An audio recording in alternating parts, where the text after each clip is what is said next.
আসসালামু আলাইকুম রহমতুল্লাহ। আজ বরকতময় শুক্রবার, জুমার দিন। নামাজ শেষে বিকালে আমি আর আমার বন্ধু ঠিক করলাম একটু অন্যরকম সময় কাটাবো।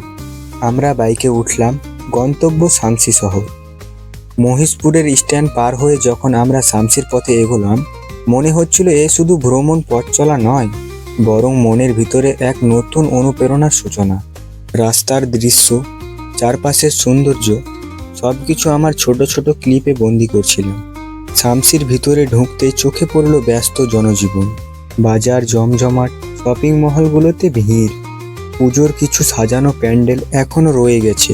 দেখে মনে হচ্ছিল উৎসব যেন শেষ হয়নি। কিন্তু এখানেই দেখা দিল বড় সমস্যা, শামসির রেল গেট।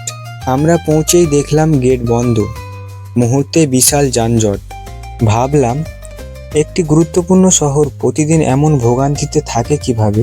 একটি ওভারব্রিজ হলে হাজারো মানুষ বাঁচতে পারত এই অপচয় হওয়া সময় থেকে। আশা করি একদিন এর সমাধান হবে। শেষমেশ আমরা পৌঁছলাম আমাদের আসল উদ্দেশ্যে, একজন শ্রদ্ধেয় শিক্ষকের কাছে। আগে একবার তার কাছে ক্লাস করেছি, আজ তিনি নিজেই ডেকেছেন।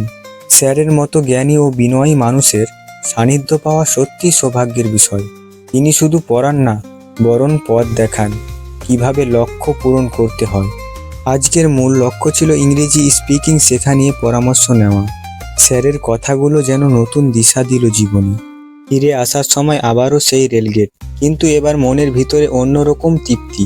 রাস্তার পাশে চোখে পড়ল এক অসাধারণ দৃশ্য। প্যান্ডেলকে যেন দালানের মতো বানানো হয়েছে। দূর থেকে মনে হচ্ছিল সত্যি আসল বিল্ডিং। আর সেখানে জনপ্রিয় ক্রিকেটারদের ছবি, যা প্রমাণ করে এই এলাকার মানুষ খেলাধুলাকে কতটা ভালোবাসে। এভাবেই শেষ হলো আমাদের জুম্মার দিনের যাত্রা।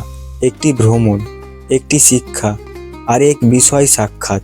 শুক্রবারের এই সফর শুধু একটি ভ্রমণ নয়, বরং মনের ভিতরে এক নতুন আলো জ্বালালো।